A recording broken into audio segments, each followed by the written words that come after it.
chào bông ồn chẳng dân cho mà Safari máu thì cho Safari tam ở iPhone đó dương trong vay tam computer các bạn vay nông tu được sập Android các bạn đấy cho con Google máu dương vậy www.tdac thì đẹp các bạn đấy chà bàn tay bông ồn xôm prongประหยัด สำหรับគេហៅថា website វាខ្លាំងបន្លំណាបងប្អូនត្រូវតែយកអានេះខ្លាំងបន្លំច្បាស់ចេះនេះនេះ WTDAC information ហ្នឹងបាច់ទេណាបងប្អូនអានេះបោកហ្នឹង website វាបន្តភ្ជាប់បោកស៊ីលុយអាហ្នឹងស៊ីលុយបងប្អូនត្រូវតែស្វែងរក website TD នេះបែបនេះណាចាត្រូវតែមានពាក្យថា immigration go មកពី government ហ្នឹងណា TH នេះ Thailand នេះអញ្ចឹងបងប្អូនត្រូវតែប្រុងប្រយ័ត្នយកត្រឹមត្រូវណាចាកុំយកអាខ្លីៗនោះណាយកអានេះ Thailand Digital Arrival Card Immigration Bureau រៅនេះចាឥឡូវយើងមើលយើងត្រូវចុចណាពីរហ្នឹងមួយណាក៏បានដែរបងប្អូនតែឥឡូវយើងចុចឲ្យលើគេហ្នឹងហើយចាបន្តមកនេះចេញបែបនេះណាចេញបែបនេះបាន website របស់ក្រសួង Immigration ក្រសួងអន្តរប្រវេសន៍របស់ប្រទេសថៃហ្មងបន្តមកយើងត្រូវតែចុច crease បែបនេះកន្លែងទៅនេះណាចុច crease មកថាយើងបញ្ជាក់ថាយើងពិតជាមនុស្សមិនមែនជាrobot មិនមែនជានេះទេហើយយើងចូលមកក្នុងថៃនេះយើងចូលដំបូងដែលយើងចូលមកកាន់ប្រទេសថៃអានេះ update នេះអ្នកនៅគាត់នៅក្នុងនឹងស្រាប់ឯងនេះអានេះខ្ញុំធ្វើប្រាប់បងប្អូនតាក់ទងជាមួយអ្នកដែលគាត់ចូលមកដល់លេងឬក៏មកគ្រាន់តែឆ្លងកាត់អីហ្នឹងចានឹងយើងចុចខាងលើណាចាយើងចុចខាងលើមកនេះខ្ញុំលំអិតបន្តិចហើយចាអញ្ចឹងយើងមាន3ដំណាក់កាលនេះតាក់ទងជាមួយនឹងព័ត៌មានផ្ទាល់ខ្លួនរបស់យើងតាក់ទងជាមួយនឹងការធ្វើដំណើររបស់យើងព័ត៌មាននៃការធ្វើដំណើរតាក់ទងជាមួយនឹងទី3នេះសុខភាពរបស់យើងចាអញ្ចឹងជាទី1នេះបងប្អូនបំពេញឈ្មោះរបស់បងប្អូនគឺទី1គឺត្រកូលណា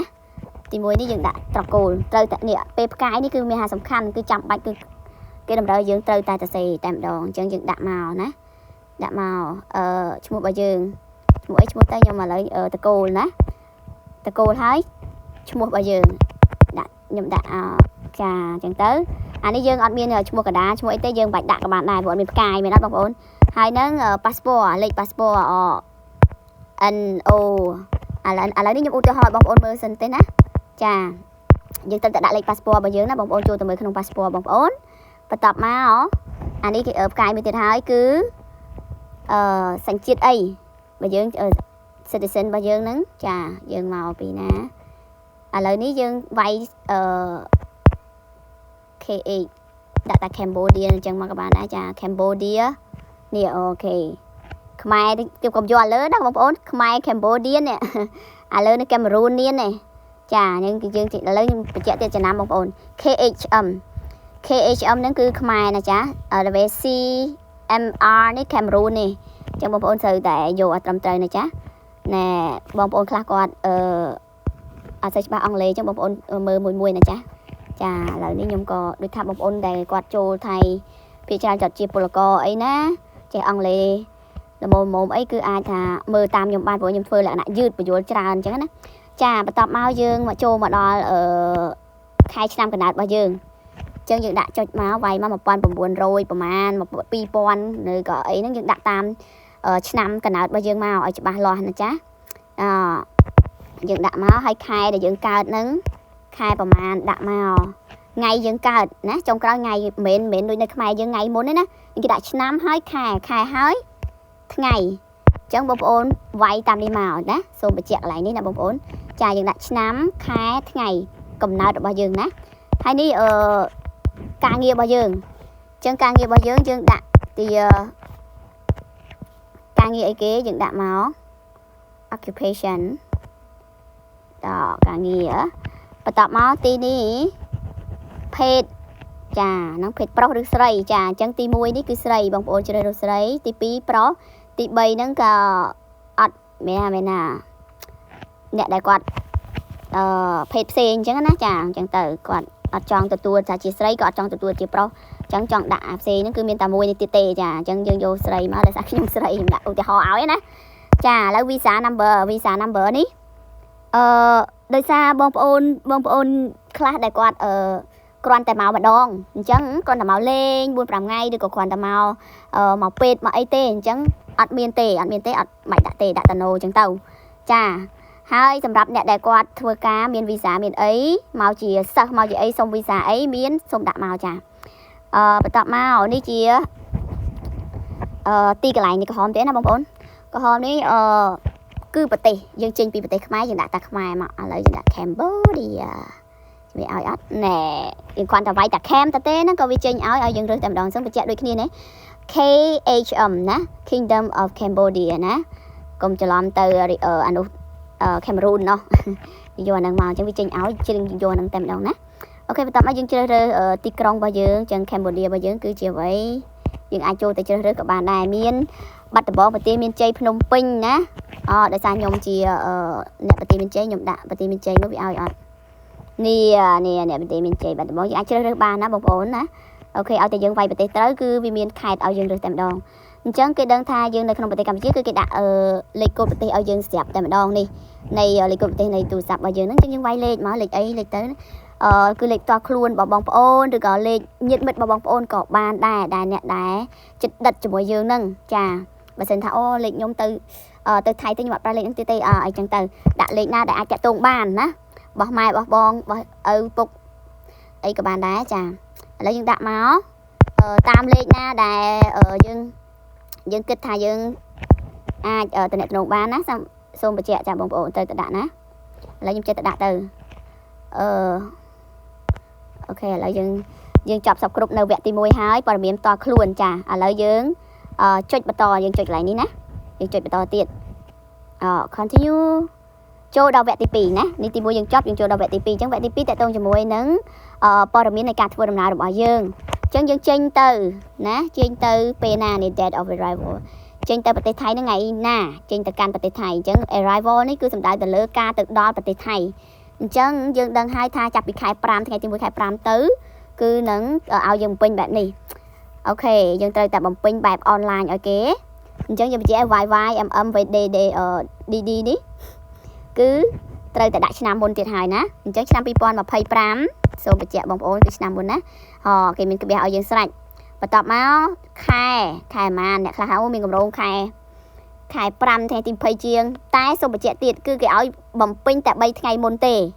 បំពេញតែ3ថ្ងៃមុនទេអញ្ចឹងយើងដាក់មកខែ5ថ្ងៃទី5ឧទាហរណ៍ណាខ្ញុំឧទាហរណ៍ទៅឥឡូវគាត់ដល់ថ្ងៃទី5ឥឡូវថាឥឡូវថ្ងៃនេះទី2ដាក់ទី4ចោះចឹងតើអូខេឥឡូវយើងមើលទៀតនេះខ្ញុំឧទាហរណ៍បងប្អូនទេដោយសារខ្ញុំនៅថៃស្រាប់ហើយប៉ុន្តែខ្ញុំបង្រៀនណែនាំបញ្ជាក់ថែមទៀតដល់អ្នកដែលគាត់អត់ទាន់ដឹងច្បាស់ហើយខ្ញុំធ្វើលម្អិតឲ្យចាឥឡូវនេះយើងមើលបន្តទៀតចានេះក្រហមទៀតហើយផ្កាយក្រហមទៀត country កន្លែងណាដែលយើងចាក់ចេញប្រទេសដែលយើងចាក់ចេញកម្ពុជានឹងហើយយើងកម្ពុជាប៉ុន្តែអ្នកខ្លះគឺគាត់ចាក់ចេញពីហុងកុងមកពីកូរ៉េឬក៏ពីម៉ាឡេមកឆ្លងចូលមកដល់ត្រូវតែឆ្លងយើងត្រូវតែឆ្លងកាត់ប្រទេសថៃអញ្ចឹងក៏ត្រូវបំពេញដែរអូខេនេះស្ដាយនឹងឯងកម្ពុជាKHM ណាបងប្អូនជ្រើសរើសមកចាហ្នឹងហើយអានេះយើងចេញពីកម្ពុជាបើបងប្អូនចេញពីវៀតណាមគឺដាក់វៀតណាមបើបងប្អូនចេញពីម៉ាឡេដាក់ម៉ាឡេណាហ្នឹងហើយហើយតើតើកន្លែងទៅនេះគឺតើយើងមកកាន់ប្រទេសថៃហ្នឹងគឺក្នុងគោលបំណងអ្វីអូខេដើរលេងទី1គឺដើរលេងទី2ការប្រជុំទី3គឺលេងកីឡានេះគឺថាគឺលេងគឺមកប្រកួតហ្មងចាគឺលេងហ្នឹងមិនលេងដូចយើងគឺលក្ខណៈមកប្រកួតដូចជា SEA Games អូឡ িম্প ិកអូឡ িম্প ាហ្នឹងហើយតាក់ទងជាមួយនឹងជំនួញណាមានមកលក់ដូរឬក៏មកអីហ្នឹងគឺតតែមានតែវីសា business ទៀតហ្នឹងហើយការប្រជុំ business គេហ្នឹងអូខេហើយនឹងអានេះស្អីគេ incentive អីគេអានេះអត់ដឹងទេយើងគិតដឹងអត់ទេតែភាគច្រើនបងប្អូនគឺមកយ៉ាងម៉េចបងប្អូនយើងនិយាយថា holiday មែនអត់យើងយក holiday មកយើងគេហៅយើងគ្រាន់តែមកលេង2 3ថ្ងៃ4 5ថ្ងៃទេឬក៏អ្នកខ្លះគាត់មកជាលក្ខណៈបេសកកម្មដូចយើងខាង Christian នេះគឺយើងបែបបេសកកម្មអញ្ចឹងហ៎អញ្ចឹងយើងដាក់ holiday មកប៉ុន្តែបងប្អូនពលករតែគាត់ចូលមកយើងត្រូវតែដាក់ពាក្យថានេះ employment ចា employment ត្រូវតែពេញវីសាទៀតណា ចាប៉ុន្តែដល់ចូលមកដំបូងអត់មានវីសាតែចូលមកធ្វើការសិនណូយើងដាក់ employment ទៅនេះមកដើម្បីគេយកព័ត៌មានហ្នឹងយកទៅ update ដើម្បីតទៀតតែអ្នកដែលគាត់មកសម្រាប់បេសកកម្មផ្សេងឬក៏ទិញទំនិញអីអូខេខ្ញុំបញ្ជាក់ម្ដងទៀតអ្នកនេះ medical នេះ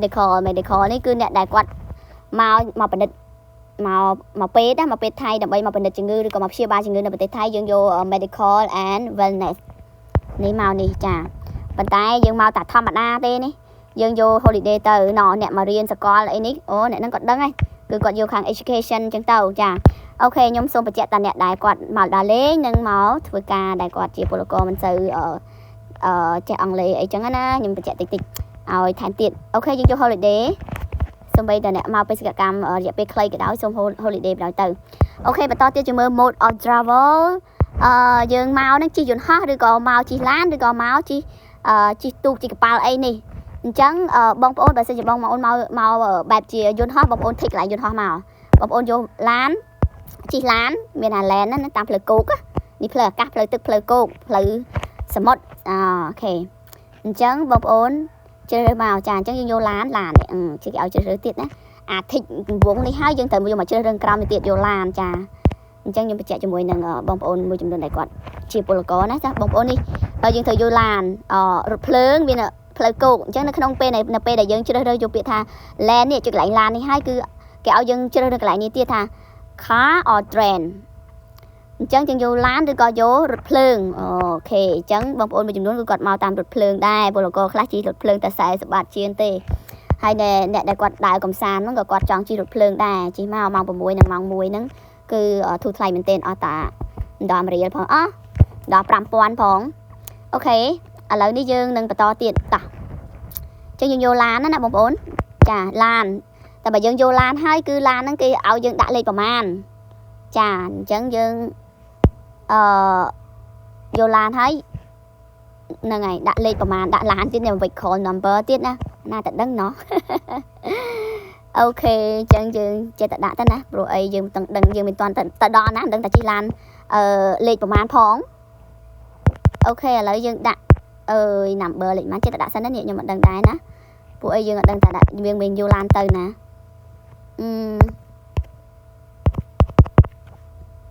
យើងមានយកឡានទៅណាដោយសារតែអីគេនេះផ្កាយត្រូវដាក់អូខេតោះឥឡូវយើងមើលទៀត departure information នេះយើងថ្ងៃដែលយើងចេញពីខ្មែរឬក៏ចេញពីប្រទេសដែលយើងទៅកាន់ប្រទេសថៃហ្នឹងប្រទេសដែលយើងត្រូវចេញពីហ្នឹងទៅប្រទេសថៃហ្នឹងហ្នឹងហើយដាក់ថ្ងៃទីប៉ុន្មានតោះយើងចេញឥឡូវមិញយើងថ្ងៃទី5យើងទៅដល់នោះហ៎អញ្ចឹងយើងចេញទៅថ្ងៃទី2តោះត្រូវតែដាក់ឆ្នាំមុនណាបងប្អូនឆ្នាំ2025ខែ5ចេញថ្ងៃទី2ចាអូខេអូយបងប្អូនហើយចេញនេះគឺចេញពីថៃវិញអូយខ្ញុំមិនច្រឡំទៀតអូខេឥឡូវនេះគឺយើងចេញពីថៃវិញ departure ដូចជាក្រុមលោកគ្រូខាងលោកគ្រូគាត់បានប្រាប់ខ្ញុំថានឹងមកថ្ងៃទី20ជាងខែ9នៅ3ថ្ងៃដូច្នេះអានេះយើងចេញណាឥឡូវយើងពេលយើងចេញវិញហើយគឺគាត់ចេញគាត់ចូលគាត់មកពួកគាត់មកគឺមកតាមឡានហើយចេញវិញតាមយន្តហោះឥឡូវខ្ញុំចុចឲ្យឡើងនេះដាក់ត្រូវទេព្រោះចេញវិញនេះយើងត្រូវតែចេញឲ្យវាលើថ្ងៃមកថ្ងៃទី4ចេញវិញថ្ងៃទី7អូខេហើយយកជិះតាមយន្តហោះ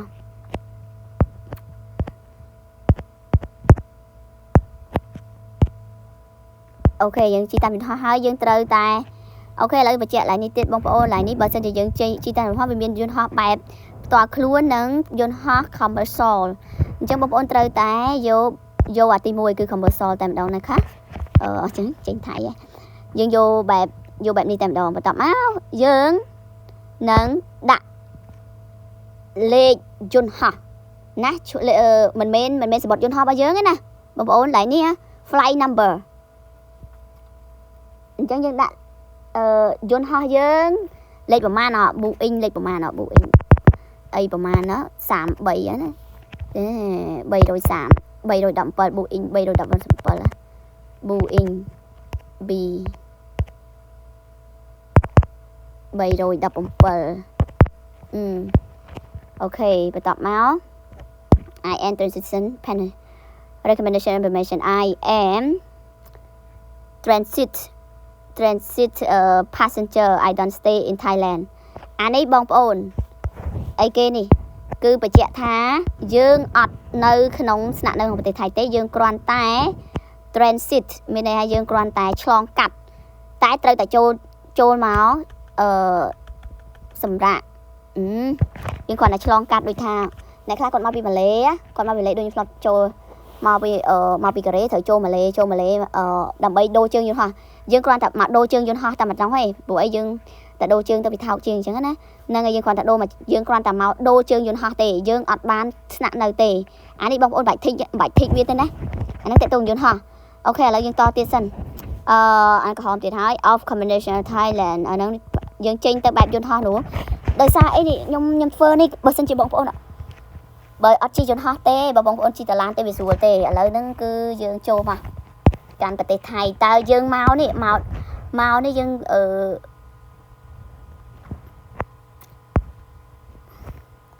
តែយើងមកប្រទេសថៃនេះយើងមកដល់ប្រទេសថៃនេះតើយើងមកដល់ប្រទេសថៃនេះតើយើងស្នាក់នៅណាអូខេបងប្អូនឥឡូវខ្ញុំបញ្ជាក់តិចអានេះគឺយើងគ្រាន់តែបដូរជើងយន្តហោះយើងអត់ដេកនៅទេតែបើយើងដេកនៅប្រទេសថៃតើយើងដេកនៅណាអានេះក៏យើងសួរណាតើយើងដេកនៅណាអូខេឥឡូវខ្ញុំបញ្ជាក់ទៀតយើងដេកនៅឯណាដេកនៅ hotel អញ្ចឹងបើយើងដេកនៅ hotel នេះ hotel នេះក៏យើងដេកនៅ hotel ឥឡូវទី1គឺដេកនៅ hotel ទី2ដេកនៅតើយើងដេកនៅណាសម្រាប់គេងសម្រាប់នៅទីណាតែយើងដេកហ្នឹងណាយើងសម្រាប់ឬក៏គេងនៅទីណាហ្នឹងយើងយកទីហ្នឹងមកឥឡូវខ្ញុំបកប្រែអានេះឲ្យទាំងអស់មកនេះទី1គឺ hotel ទី2នេះគឺyouth hostel ហ្នឹងគឺកន្លែងយុវជនស្នាក់នៅគឺនៅប្រទេសថៃគឺសម្បូរកន្លែងហ្នឹងyouth hostel ហើយទី3នេះគឺ guest house គឺផ្ទះសំណាក់ទី4គឺ friends house ហ្នឹងផ្ទះមិត្តភ័ក្តិរបស់យើងចាទី5នេះ apartment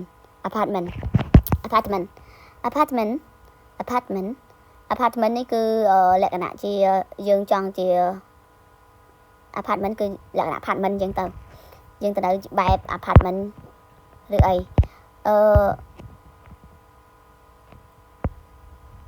ឡូវនេះគឺបងប្អូនបើសិនបងប្អូនយក hotel បងប្អូនត្រូវតែចូលក្នុងបើសិនជាបងប្អូនយកពាក្យថា hotel នេះឬក៏ផ្ទះសំណាក់នេះបងប្អូនត្រូវតែនិយាយទៅបងប្អូនយកមួយណាក៏ដោយក៏ត្រូវតែបញ្ជាក់ទីកន្លែងឲ្យច្បាស់លាស់ឲ្យគេទៀតអូខេឥឡូវដោយសារតាបងប្អូនគឺមកកាន់ព្រះវិហារមកលេងខ្ញុំមែនទេអញ្ចឹងបងប្អូនយក friends house អញ្ចឹងខ្ញុំមានអាស័យដ្ឋានគឺនៅឯឈុនបុរីបងប្អូនវាយតាមខ្ញុំមកឈុនបុរីចាឈុនបុរីនេះវាឲ្យតែម្ដងឈុនបុរី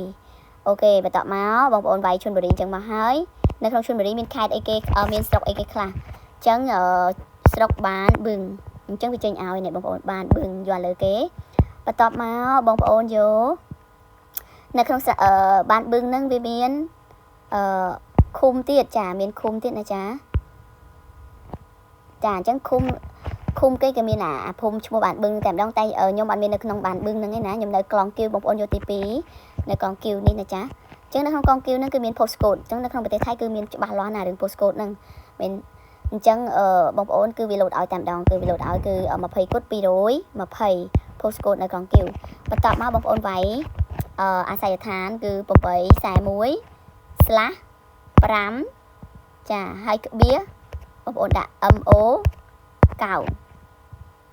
ដក clear លេខ9អានេះសម្រាប់ព្រះវិហារភ្នីអែលនឹងតែម្ដងព្រះវិហារ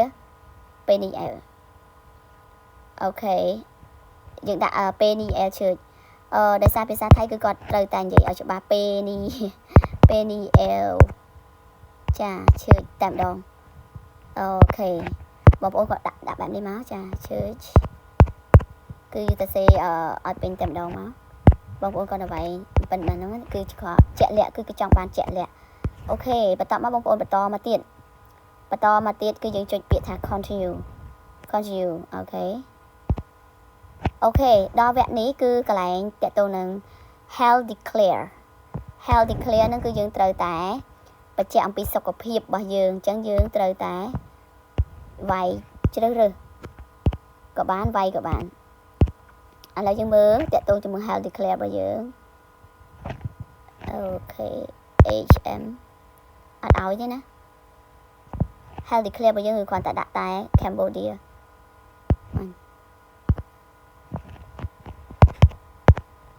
Cambodia ចាំមិនវាយតា KHM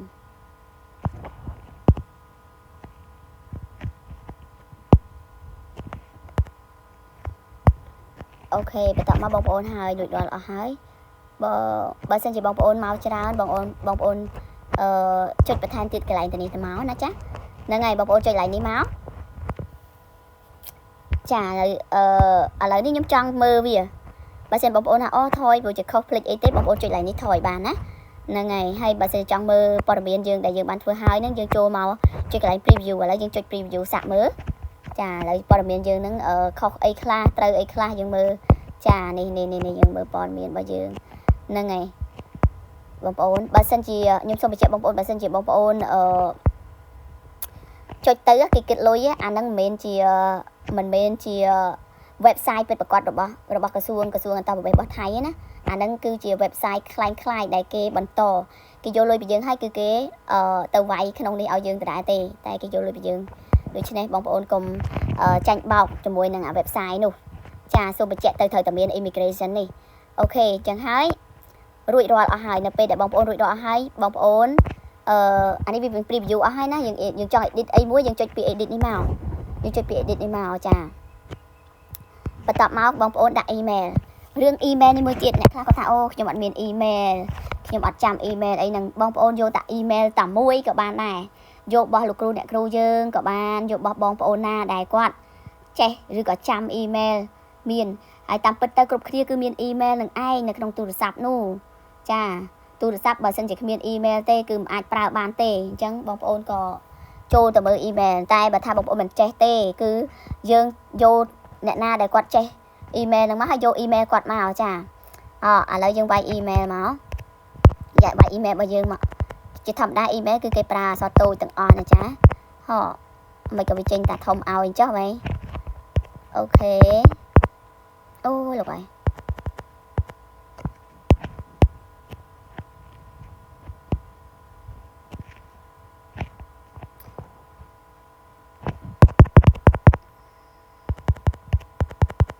អូខេអត់អីemail របស់យើងហ្នឹងយើងវាយមកចាវាយមកវាយឲ្យពេញមកmail.com បន្ទាប់មកយើង accept ហ្នឹងយើង agree អូខេយើង agree ហើយ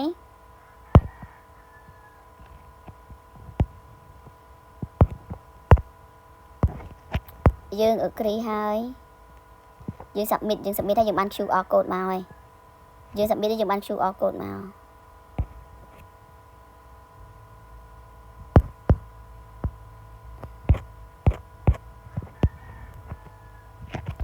Please verify and accurate of all information before submit the form. Use edit information related to remove entire letter. Correct.